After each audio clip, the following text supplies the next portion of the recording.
bienvenue sur TV Touraine. Nous sommes présents aujourd'hui au lycée Jean Chaptal d'Amboise. Pouvez-vous nous expliquer pour quelles raisons? Alors bonjour, je suis Frédéric Pasco, le proviseur du lycée Jean Chaptal d'Amboise.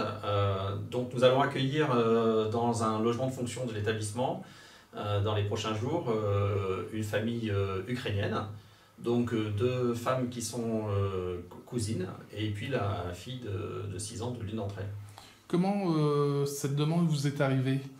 Alors en fait j'ai été sollicité au mois de juillet par le conseil régional, par le cabinet du président Bonneau, et pour savoir si j'avais un appartement disponible. Donc dans le lycée Chaptal nous avons 4 appartements de fonction, dont 3 sont occupés, un était vacant et le sera jusqu'à l'été prochain.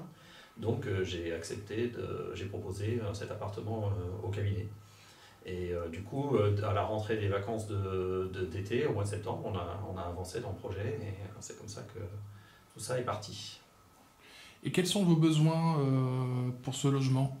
Alors le logement, c'est un logement de fonction qui est donc vide, hein, avec les installations de base qu'on trouve dans un logement vide traditionnel. Et donc il faut le meubler entièrement.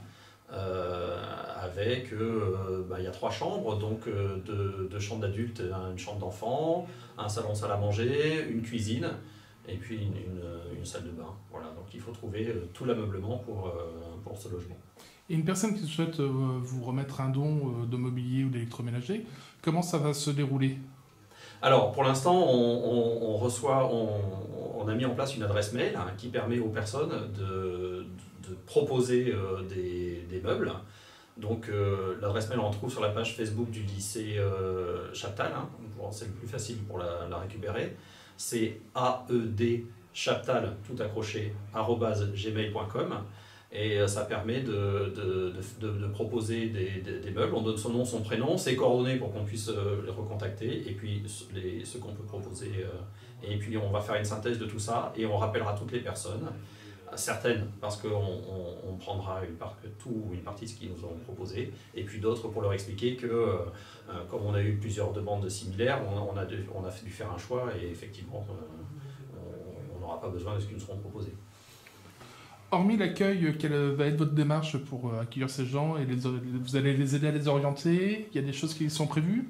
Alors, le principe, c'est que c'est des personnes qui sont déjà arrivées en France au printemps dernier, juste au début de la guerre, et du coup, elles sont déjà acclimatées en quelque sorte à la France, c'est-à-dire que j'ai pas besoin, par exemple, de vêtements, etc., enfin, en tout cas dans un premier temps, et elles ont travaillé là où elles ont été accueillies.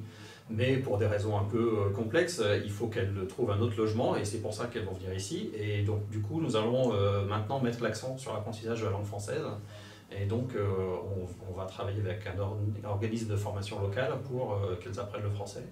Et donc les premiers temps, dans le cadre des formations rémunérées par le conseil régional, elles vont pouvoir apprendre le français de manière importante, à 35 heures par semaine environ. Et puis pour la jeune fille, par contre, elle ira à l'école, dans une école d'Amboise.